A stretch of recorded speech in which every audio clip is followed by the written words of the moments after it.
One of my players recently asked what the goal was from our goal kicks, and I decided that's a good enough question that it deserves its own answer.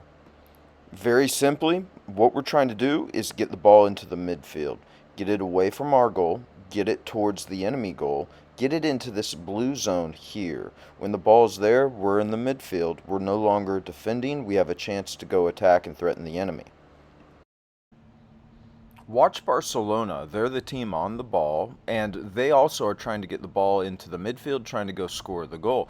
Look how comfortable they are playing the ball back and forth across their goal. I'm not saying to you that we need to do that. I am telling you that if we are really good with the ball, the danger to our goal goes down. Don't ever forget that point. And this, ladies, that's not bad from a goal kick.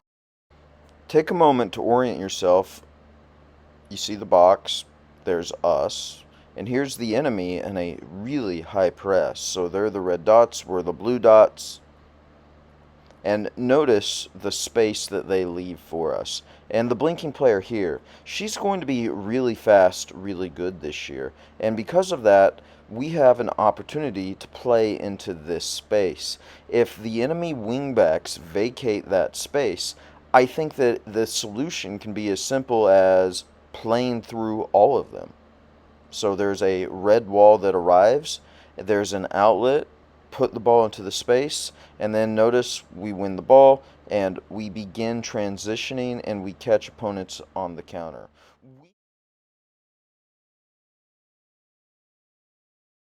One thing that's important is that we count pressers. So if you're one of these circled players, I think you have to be aware of how much pressure you're likely to be under. How many of their players could enter the box? Here, the answer in this setup is 1. This kid is the only player that could enter the box. And then if the opponent puts us under more pressure, you'll see here there are 3 pressers. At times, they'll even add a 4th presser here. And as they add pressers, I think it changes the plan. The moment we're outnumbered, the moment you see just an enemy wall across the face of our box, the goal has to be just to play through them rather than around them.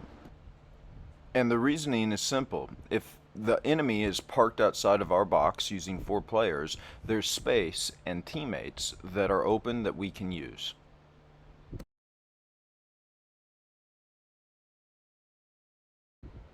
Here, we're playing twin strikers, so you can see 2 twin pressers, and our wingback position is right. Now, our wingback position is wrong.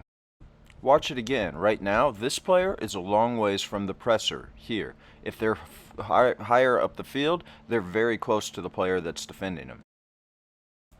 Take a look at this setup. This is a 4-3-3 in red, and there are 3 pressers. I think we'll face this most of the time this season.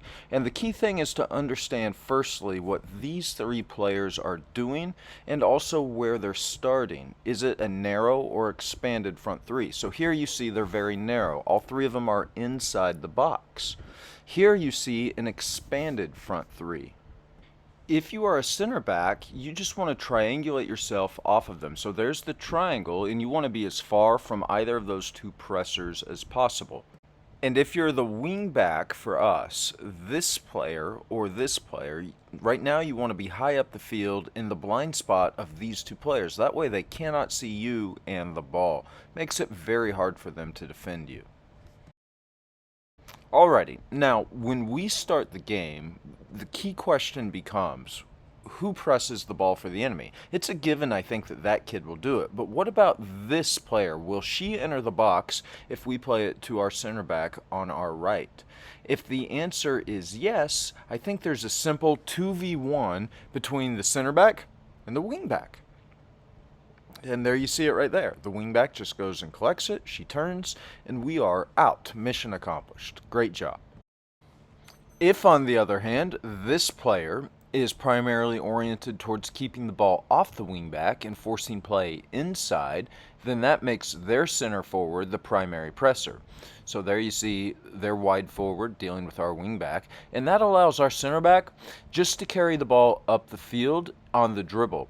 And you're basically still taking a goal kick, you're just doing it 10 yards higher up the field.